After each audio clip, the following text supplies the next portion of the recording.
Salut, moi c'est Maëva. En janvier 2021, on a acheté un van que l'on a appelé Georges.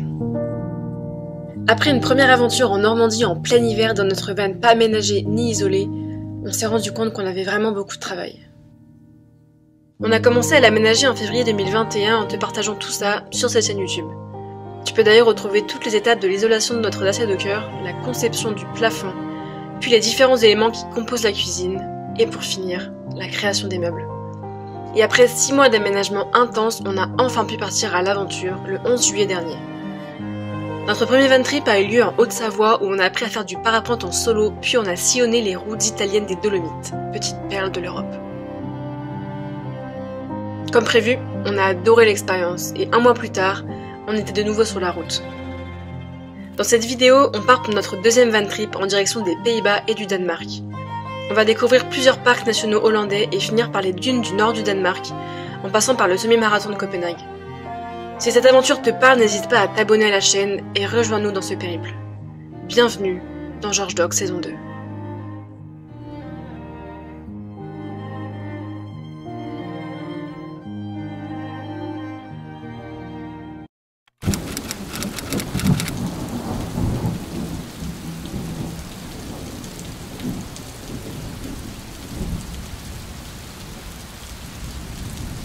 Bon, on est bien arrivé au Danemark. Du coup, hier, on n'a vraiment pas filmé parce qu'il faisait pas du tout beau.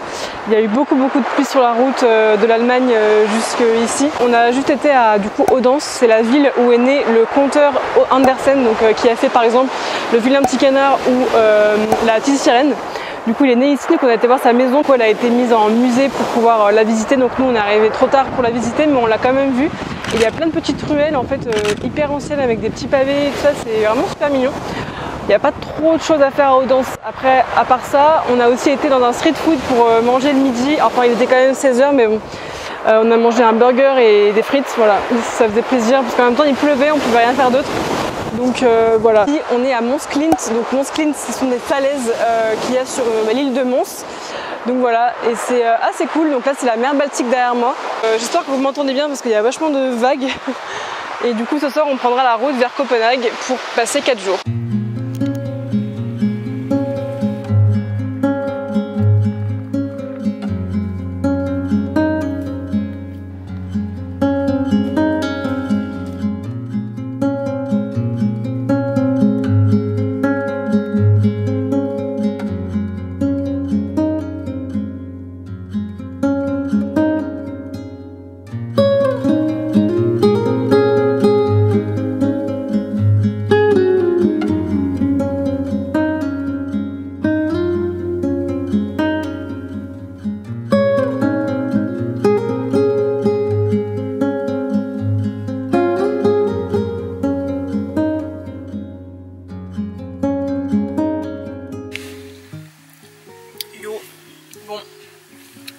Nous sommes le dimanche 19 septembre 2021, c'est l'heure du semi-marathon de Copenhague. Du coup, alors là on s'est levé à 7h30, là il est 8h08. Le départ est à 11h15, donc ça va, on a le temps. Enfin on a le temps, on est garé à 15 km de Copenhague puisqu'on est en van évidemment. On a dû trouver une place de parking gratuite et sans trop de bruit. Du coup on est à 15 km, on va se rapprocher un petit peu en voiture. Et on prendra des vélos de location pour du coup arriver au départ. Puisque se garer dans Copenhague, je pense que ça va être compliqué, surtout qu'il y aura beaucoup de monde. On est 19 000 participants. Donc là clairement c'est beaucoup. Et comme on aime bien les vélos, hier on en a pris un pour rentrer à la voiture hier soir. Donc du coup voilà, on va prendre un vélo de location pour arriver au départ. Donc le départ se situe au stade Parken il me semble. Et puis voilà, après on sera parti pour la course. C'est 11h15, 21 km.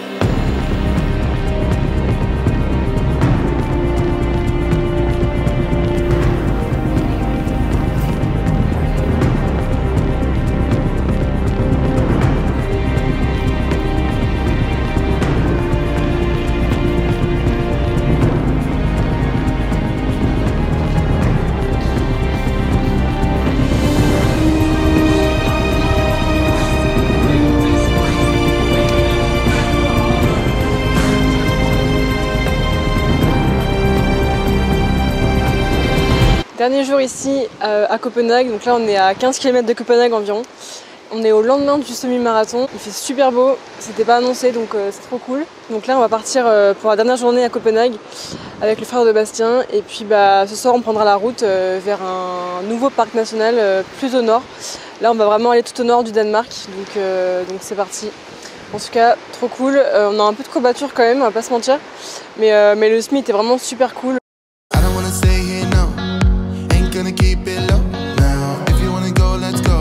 Let's wrap it up and hit the road. I just got an awesome vibe, striking the winner post now. Liberty's on my mind. We've taken off, we've left the ground.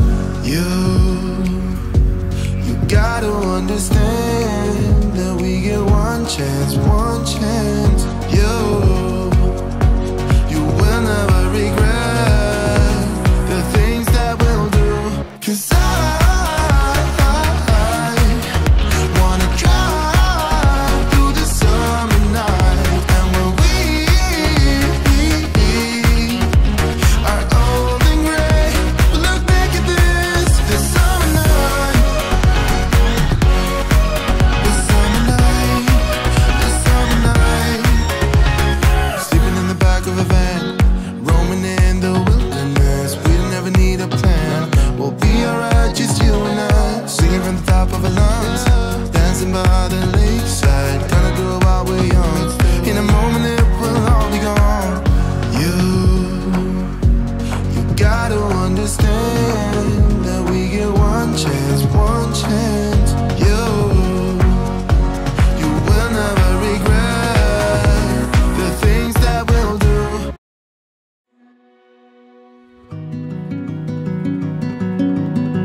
après Copenhague hier, on est parti direction la ville de Aarhus qui se trouve au Jutland du centre.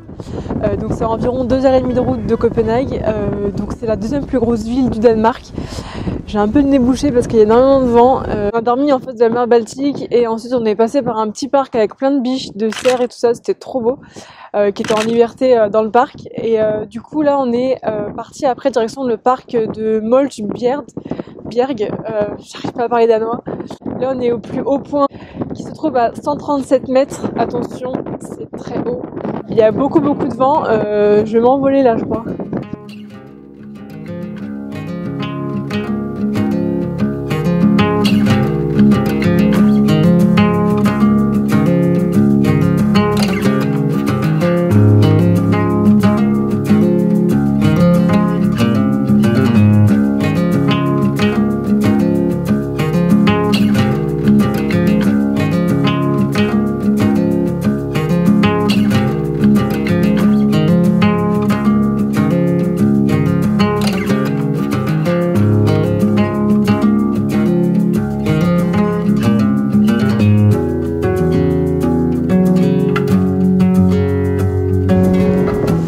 Alors je me trouve actuellement à la pointe nord du Danemark, le point de rencontre de la mer Baltique et de la mer du Nord.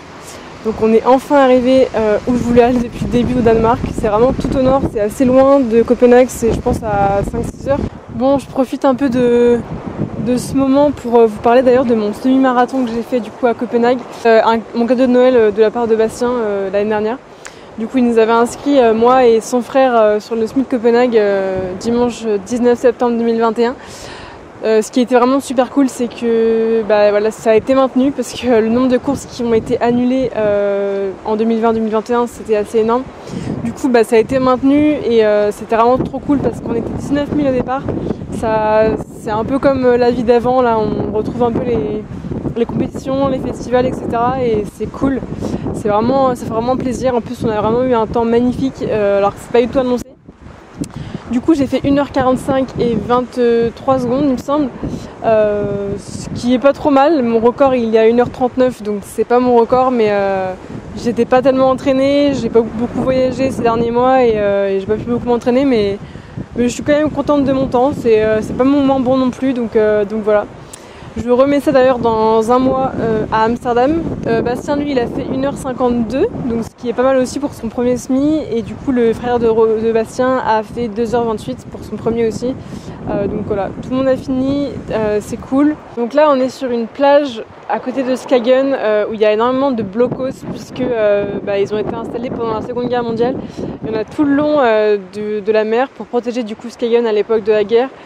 C'est assez impressionnant parce qu'ils sont énormes et ils sont encore bien conservés.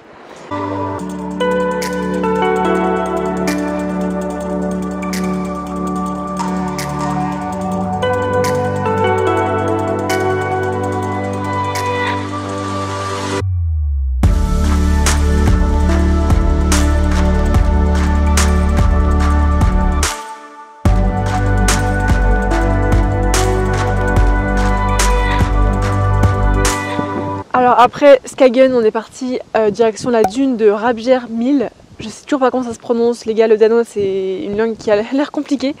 Du coup on est sur la plus haute dune d'Europe du Nord, la plus grande dune d'Europe du Nord. Donc elle fait 1 km² et le plus haut point il est situé à 40 mètres, donc bon c'est pas énorme mais c'est déjà ça. On n'est pas sur la dune du Pilat, mais en vrai je pensais pas qu'il y avait des dunes de sable au nord du Danemark. Comme vous pouvez le voir à mes cheveux, il y a énormément de vent. D'ailleurs j'espère que vous m'entendez bien avec le micro. La dune se déplace tous les ans jusqu'à 18 mètres tellement le vent est fort. Là on voit le sable qui bouge à une vitesse, donc voilà. Mais en vrai c'est cool, du coup on n'est pas du tout au niveau de la mer. Je pensais qu'on allait voir la mer de là-haut mais en fait non. Et aller jusqu'en haut de la dune pour voir la vue qu'on a. C'est vraiment perdu au milieu de rien en vrai et il n'y a pas grand monde. Je pense qu'il y a plus de monde l'été. Là on est en septembre donc d'ailleurs il fait quand même un peu froid. Mais voilà, c'est grand. Là il y a Bastien qui est juste là, je sais pas si on le voit. Mais je vais aller le rejoindre du coup.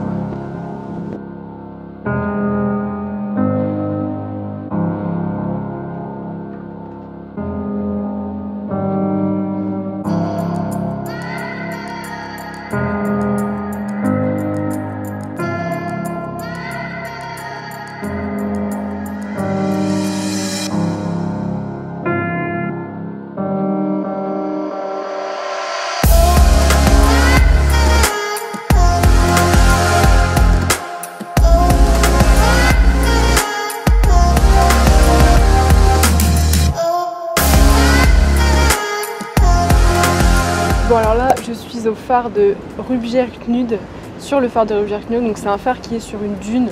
Voilà, on est entouré de sable, mais étant donné qu'il y a énormément de vent, le phare en fait est sur des roues pour du coup qui se déplacent en même temps que la dune. Donc voilà, on a assisté à un petit coucher de soleil très stylé dans la mer Baltique. Il y a énormément de vent, on en a plein les yeux, plein les vêtements, mais bon, c'est stylé. Et voilà la petite vue sur la mer Baltique.